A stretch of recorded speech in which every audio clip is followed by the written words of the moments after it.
Hello, everyone. Welcome back to OpenLine. Dr. Isaac Thomsen is joining us live via Zoom, answering your questions about COVID in children. And he is the director of the Vanderbilt Vaccine Research Program Laboratory, also associate professor of pediatric infectious diseases. Several calls, so let's go back to the phones here. Let's go to Joy. Hello, Joy. Hi, this is Joy. Go right ahead. You want me to talk now? Yes, ma'am. Yes, go right ahead with your question or comment. Hi, thank you for this program. I think it's very educational for the people. And I would like to make a statement to people to listen to their doctors. Doctors, they go to school to help people, not to hurt people. And this is not the first time we've had a vaccine. We've had many vaccines along the years. I'm old. I have no young children, but everybody listen to the doctors and the scientists that are studying this disease and get your information from them. Very good. Joy, thank you. Thank you. Thank you very much. What do you think of Joy's comment there? Can I make a... Yeah, I thank you. I really appreciate that. And I will say that that's something that I have found myself saying to folks a lot lately is, to anyone with a profession, a job that they've done for 15, 20 years, I expect that person to know what they're talking about, and I want to be able to trust their opinion on that. I think, this is the only thing that I can come on the show and talk about. I don't know about other stuff. I can't come on here and talk about how to work on a car, or how to be a lawyer, an accountant, or whatever. Don't let me do your taxes. I'll screw them up. I know about this, and my colleagues that have been working on this is what we know about. And so I do think that as a society, we have somehow gotten away from trusting expertise. We feel like we can Google something and that gives us the answer. And a Google search it doesn't really replace 20 years of constant working on something, and gaining expertise in that. And so, yeah, I appreciate that. I often say to folks, whatever you do for your profession for a living, I may need to rely on you for that. I want to trust you for that. Do the same here. And let us that have been working on this for a long time share what we know from direct firsthand experience. No spin, no filter, no whatever. Just here are the facts, and here's what the situation is right now. So yeah, I appreciate those comments. So I've given you a couple of titles, or you have a couple of titles that I keep repeating here. One is Director of Vanderbilt Vaccine Research Program Laboratory. So presumably you've done that for a long time. You've researched vaccines. Have you been surprised by the reluctance in this case, or as someone who's around, vaccines and promoting vaccines, is that something you expected? We've known, for years, there's been a small proportion of society, of the community, that is vaccine hesitant, right? That they're just trustful of vaccines for whatever reason. And I have a lot of conversations with those folks. It's part of my practice when I see patients in the hospital, and I'll see parents who are nervous about vaccinating their children. And so we have these conversations, and typically we can get to, really it all roots back to some misunderstanding, misinformation, a misconception, those sorts of things. And we can typically, with time, we can get there. We'll talk about it and work on why they're hesitant, why they're mistrustful, et cetera, and get them, to where they're ready and make the choice to vaccinate their kids. What has definitely surprised me, Ben, is how it's so much more common right now. I actually remember very early in the pandemic, so maybe we're talking about April to May of 2020, when we, things were locking down, and this was just the absolute, focus of the world, this virus. We were seeing hospitals fill up and all these deaths starting.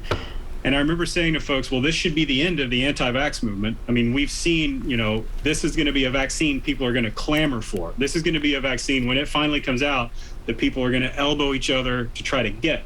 And you know what ended up happening? That ended up being half true. So when in December of 2020, when Pfizer's vaccine got emergency authorization, you know who did clamor and line up to get the vaccine? Were ICU doctors, ER doctors, hospital doctors, people that were seeing what this virus can do to people. They were bolting to get vaccinated. It was, I'm going to tell you, it was crazy at Vanderbilt. There was an online sign up thing and it was like crashing and everybody's trying to sign up as fast as they can and get vaccinated. And I think that should get people's attention when the people who know what's going on are racing to the front of the line, and we had a lot of other folks saying, I don't know, this is pretty new. It's a new vaccine. It was developed relatively quickly. I kind of want some other people to go first. Well, a lot of people went first. A lot of people went and jumped and got it. And so then I thought, all right, well, now we should be good, right? All the frontline healthcare providers and lots of folks that, had contact, all those folks are vaccinated. They're all doing great. And then we had some more. And I mean, now at this point, we've had hundreds of millions of people are vaccinated. There's clearly no more waiting to go first. This is no longer new. This is no longer I'm going to let others go. And so I'm very surprised, very, very surprised that they're still to this day, all the talking points are done. Folks said, I want to wait for FDA approval. All right, we've got it. It's FDA approved. Well, it's new. It hasn't been out long and it's been out a long time now. I mean, all those things are done. And so I'm very surprised that we still have hesitance to this day for such a devastating disease that's so easily treatable with a safe and effective vaccine. At the top of the show, I asked you, when can we get rid of this? And your answer, you've answered it actually a couple of different ways. I said, okay, let's assume it goes really well. People respond well to this vaccine and this next wave with kids and everything, they get vaccinated. What if the response is what it's been with adults? You said the country's around 60% fully vaccinated, but here in the South, it's around 40%. What if that happens? And by January, we're around that level. Where does that leave us, in your opinion? Yeah. There really are only two ways to get to any sort of stable place with this. It's to get, large, wide-scale vaccine coverage, or a part that are vaccinated and the rest have had COVID. Those are the only two outcomes. And the problem is, so there's the idea is sometimes called the herd immunity plan. Just let everybody get COVID, and then we don't, we'll get covered that way. That is true. That is one path. The problem is it's going to take far longer. I mean, we could have everybody vaccinated by, the end of this year if everybody would show up for it, versus years of, because even as high as these case rates are and thousands of people getting infected every day, we have hundreds of millions of people in the country. And so the math, we're just going to go through more waves and more unnecessary deaths and all that. And it's just such a worse path. But that would be the other way. If let's say a third of our country just says, no matter what, I'm not getting vaccinated, then all the rest of us sort of have to just wait until this has swept through gradually that last group of people that are refusing to vaccinate, until we have enough immunity across the population that this has a harder time circulating, mutating, evolving, all that sort of thing. So eventually we'll get there either way. I personally am tired of this pandemic and would like it to end as soon as possible, and vaccine is the way to make that happen. Let's take another call before we go to break. Wilford. Hello, Wilford. It's Rufus. I'm so sorry. Yeah, go right ahead. Rufus, go right ahead. Okay. What's on your mind? Yeah, I'm in Jackson, Tennessee, and I'm picking you all up pretty good here on cable. First of all, I picked you all up good, okay? Good. My question would be, what would the doctor have to say to the governor who does not want mandatory mask mandates in schools? And what would he say to the governor about that? Okay. So Rufus calling from Jackson. Do you want to get into that? What do you have to say to anybody who's reluctant about masks? And he's asking specifically about the governor. What do you say to Rufus? Yeah, so Rufus, thank you for the question. I'm not a politician. I'm an infectious diseases doctor. The one thing I'll say that I do feel very strongly about is we know that masks work in school. We know that we'll never be able to, while there's this much virus circulating, we'll never be able to prevent cases from coming into schools from someone that gets it at home or something they did on the weekend or whatever. But with masking, it doesn't spread through the schools. And without masking, it does. We have many studies from many parts of the country, different levels of school, et cetera.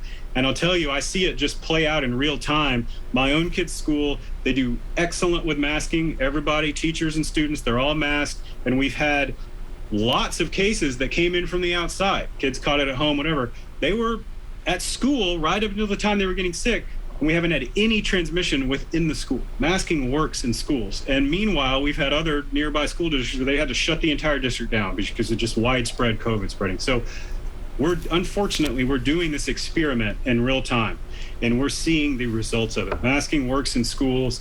And, again, as somebody who wears the hats of infectious diseases doctor and a parent, I would have a very hard time sending my kid to a school without a masking policy because it's so effective and it works. And they're used to it now. I mean, our kids my daughter's she's got a rainbow one and a My Little Pony one, and she picks which mask she wants to do. It's like part of her outfit, part of the day. No big deal. She'll remind me, hey, I need to grab my mask, all that kind of stuff. I mean, it's just part of things right now, and it works. All right, we're going to take a break. Brad and others, hold on the line. Take a break. Be back right after this.